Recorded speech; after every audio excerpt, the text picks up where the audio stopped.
Andrea, ¿cómo estás? Buenas tardes. Hola, ¿cómo están? ¿Cómo andan? Muy bien, acá Escuchaba andamos. también atentamente todo. Atentamente. Bueno, así estamos, hablando mucho de política estos días, particularmente porque además, bueno, estamos en el post-elección nacional, con lo que eso implica, con todo lo que ha sucedido en el día de ayer y en el día de hoy. Y bueno, y esta columna que vos nos propones hoy, en donde vamos a charlar sobre la política y las elecciones en los adultos mayores. Así es, así es. Sí, la idea es poder pensar y conocer un poco más sobre qué pasa con las personas mayores de 70 años que no están obligadas a votar, ¿no? Y qué es esto de la no obligación al voto, ¿no? Y también la accesibilidad para las personas mayores también a participar y votar. Uh-huh. Uh-huh. Bueno, primero, inicialmente, tener en cuenta esto, ¿no? De que la no obligatoriedad del voto tiene que ver con algo que está estipulado y que se viene trayendo de hace muchos años, de 1912, y que nunca se ha revisado y nunca se ha tenido en cuenta, digamos, si eso podría haber alguna modificación, cómo ha cambiado la sociedad desde ese entonces hasta ahora y por qué eso no, digamos, no se contempla y no se sabe bien por qué no es obligatorio, deja de ser obligatorio a partir de los 70 años, ¿no? Uh-huh. Y a partir de esto es que, bueno, en algún momento se nos ocurrió, junto con compañeros que estábamos trabajando en la temática, de preguntarnos cómo era la participación y qué pasaba con esto de cómo se percibía esto de la no obligatoriedad en el voto de las personas mayores de 70 años. Por un lado, en las últimas elecciones, no puedo decir concretamente en esta última porque no tengo los datos, pero sí se presentan muchas personas mayores a votar y ejercen su derecho a elegir. Y por otro lado, también hay un grupo muy grande de personas mayores de 70 años que no van a votar. Claro. Y los que no van a votar muchas veces no tiene que ver con que eligen, por ejemplo, no siempre, no decidir sobre a quién votar, sino que en realidad a veces tiene que ver con cuestiones que aparecen relacionadas con cómo se sienten ellos en relación al acto electoral, cómo se sienten con la situación de elegir, cómo los trata la sociedad, cómo los reciben en el acto electoral y también con la representación que existe en relación a esto de la participación. Recuerden que nosotros venimos trabajando sobre los prejuicios y las concepciones. Entonces, pensar un poco que todos tenemos igualdad, deberíamos tener todos la misma igualdad entre los derechos y obligaciones que podemos tener. Entonces, ¿qué representa esto de decir que una persona mayor de 70 años no tiene obligación de votar? Ya hay una modificación y una diferencia que, bueno, puede ser percibida de diferentes maneras.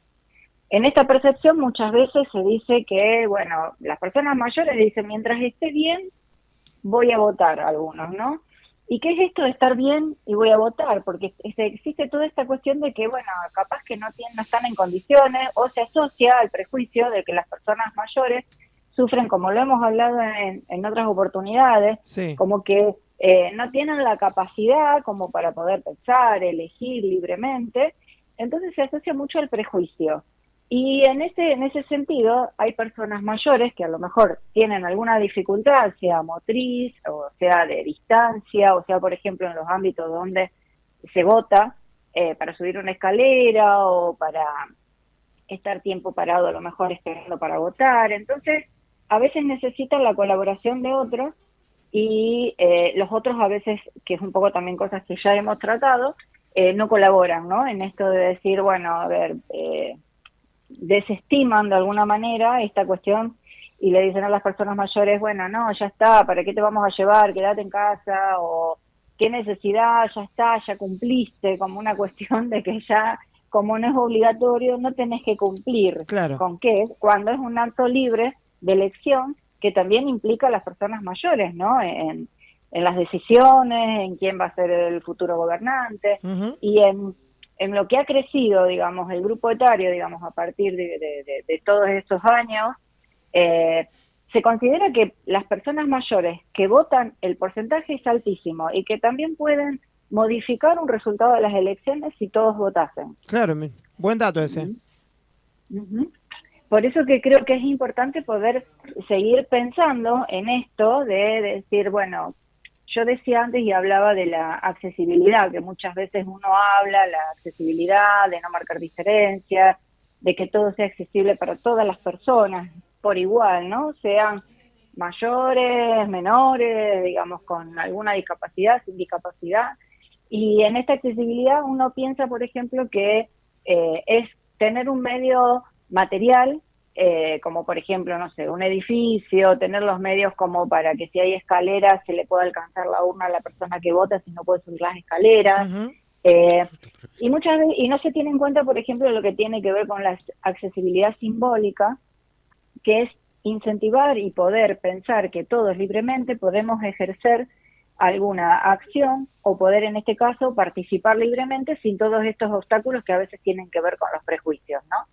Yo creo que lo había comentado la vez anterior, que, por ejemplo, nosotros para un trabajo que habíamos hecho, estuvimos recuperando, digamos, tomamos testimonio de distintas personas mayores que iban a votar y que no iban a votar. Claro. Y las que no iban a votar decían que querían ir a votar, pero que en algunos casos, por ejemplo, se consideraban que podía ser muy trabajoso para las personas que lo acompañaban, o que cuando llegaban al lugar donde tenían que votar había gente que se molestaba porque a lo mejor les daban prioridad, o porque había que suspender la mesa un momento para poder alcanzarle la urna, y eso les daba vergüenza, por ejemplo, de que se haga centro en ese tipo de situaciones. Ujú.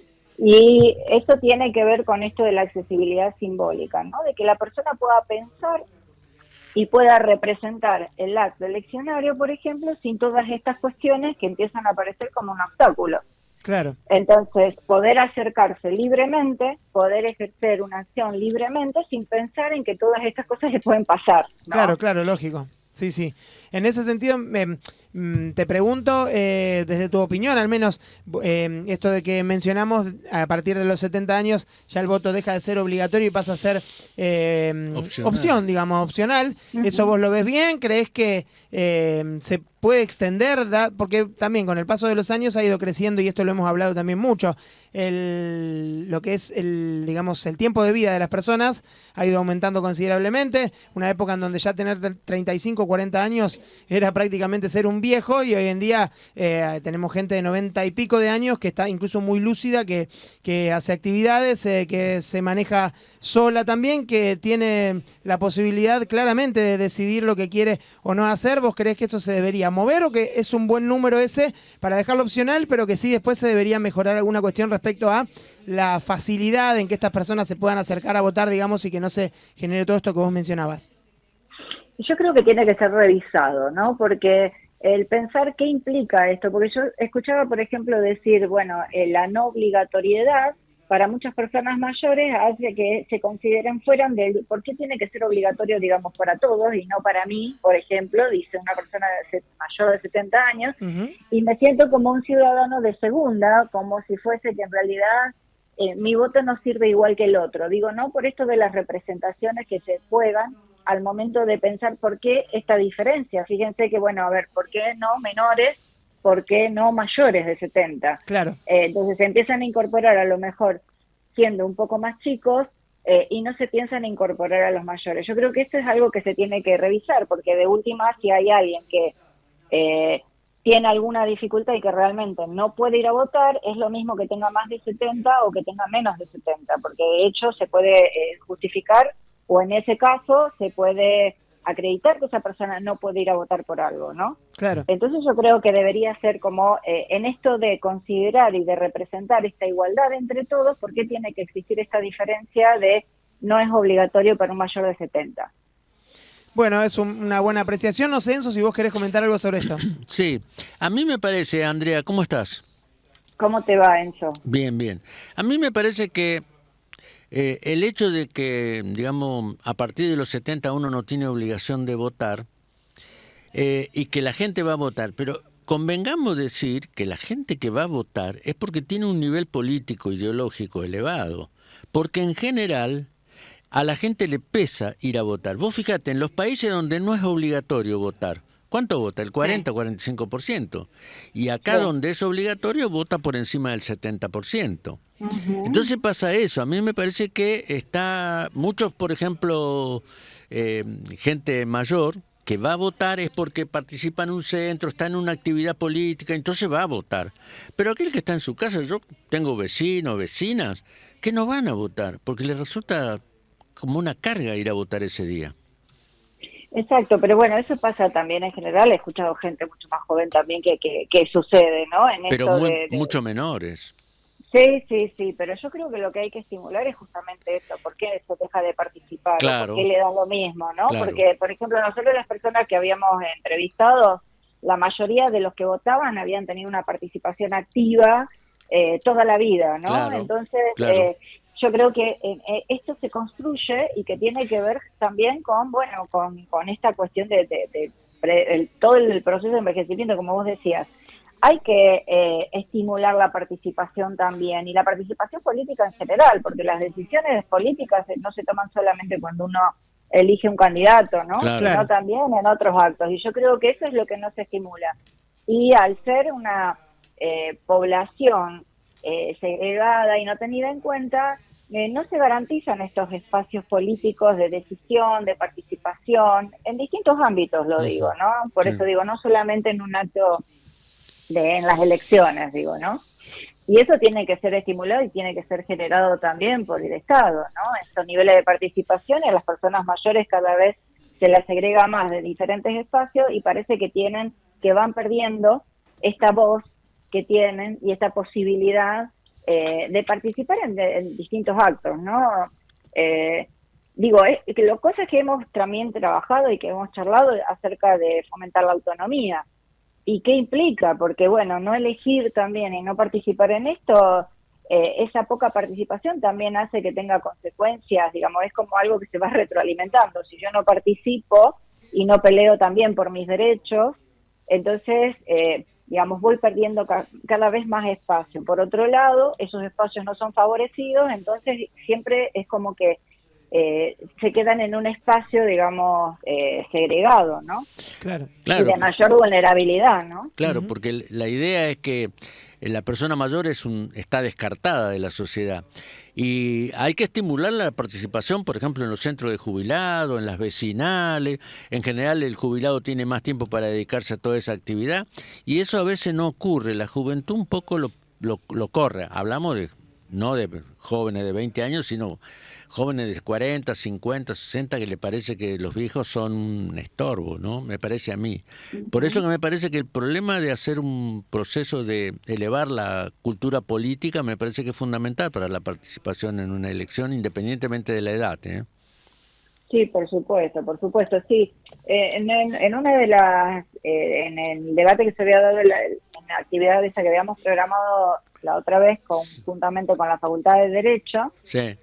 Había una de las personas mayores que decía que, bueno, que siempre votó y que va a ir a votar todas las veces que Claro, pueda, claro. y que tenía el mismo problema con el hijo, que en realidad el hijo decía que no quería votar y que para qué iba a ir a Claro, votar la madre, claro, le decía, claro. y ella trataba de convencerla permanentemente al hijo Sí. de la importancia de ir a votar, y que después decía, bueno, tiene que ser responsable, tiene que hacerse cargo, y que tiene que ver con esto de lo que es la ciudadanía, ¿no? Claro. De esta construcción ciudadana en relación a la participación. Bueno, vos ¿No? sabés que, por ejemplo, personalmente tengo un amigo que milita en la mesa coordinadora de jubilados, que ha sido parte de esta radio también. Ya cumplió 90 años, pero él va a votar todas las veces que hay elecciones. ¿Te das cuenta? Hay Sí, una por supuesto. cultura política que lo eleva a él. Claro, por supuesto, Claro. por eso digo, ¿no? Esto Claro. de que uno siempre plantea de que, bueno, uno va envejeciendo con los usos y costumbres siempre, ¿no? Claro, Y con lo claro, que es y con claro. la historia que lleva. Claro. Por eso creo que es tan importante trabajar esta participación desde toda la vida, ¿no? Totalmente. Y despegarla, y al mismo tiempo modificar esta representación de que, porque también está esta idea de que esta pasividad de la que se plantea muchas veces, que viene pegado dentro de lo que es el sistema productivo en relación a la jubilación, Claro. como que esta pasividad implica también eso, ¿no? No Claro. participar políticamente, no elegir, no pelear por lo que corresponde, ¿no? Claro. Por lo que los derechos de cada uno. Entonces viene muy anexado a eso. Claro, y la cultura política para mí también tiene que ver con los jóvenes, porque si yo tengo a mi papá que es un hombre grande y quiere ir a votar, yo tengo que tratar de llevarlo si él no puede ir, acompañarlo, digamos, es parte de la cultura política, pero de los jóvenes. Por supuesto, por supuesto. Por eso digo, están las dos cosas. Sí, Eso, sí, digamos, eso sí. de lo que se entiende que una persona mayor a lo mejor, ¿para qué? ¿Para qué? Digo, en muchos aspectos, ¿no? Sí. Porque lo hemos hablado de la sexualidad, lo Sí, hemos sí, hablado sí, desde sí. otros aspectos, ¿no? Es decir, ¿para qué ya a esta edad, no? Y sin Claro. embargo, creo que tiene que ver la participación y la actividad hasta que uno pueda, ¿no? Por supuesto. Y tiene que ser ejercida. Y por eso creo que también es tan importante pensar no solamente de que uno tiene que trabajar esto durante todo el curso de la vida, Claro. sino también desde las personas mayores, digamos, y militar en estos cambios, en estos movimientos, de que las personas mayores también tienen que ejercer su rol, ¿no? Activamente desde este lugar participativo y generar estos espacios y seguir convocando a los compañeros o a las compañeras mayores también a participar y elegir, ¿no? Así es. Bueno, muy interesante el análisis Sí. que nos traes, Andrea, como para charlar un poquito sobre esto, que también nos hace poder plantearlo, sobre todo en estos días en los que estamos inmersos en cuestiones políticas. Bueno, estamos prácticamente charlando en todos los programas sobre este tema, una cuestión que nos tiene también un poco ahí en vilo y a la espera, con incertidumbre, saber lo que va a pasar en el balotaje, y viene bien que podamos charlar sobre esto, específicamente apuntando la temática a adultos mayores. Así que, como siempre, agradecerte por traernos toda esta información y tu mirada también sobre este tema que, como también mencionamos aquí, no se habla demasiado de los adultos mayores y viene bien esta columna para poder justamente trabajarlo aquí en la radio. Bueno, gracias a ustedes por el espacio, como siempre les digo. Un abrazo. Un abrazo. Un abrazo, hasta luego. Chau, chau.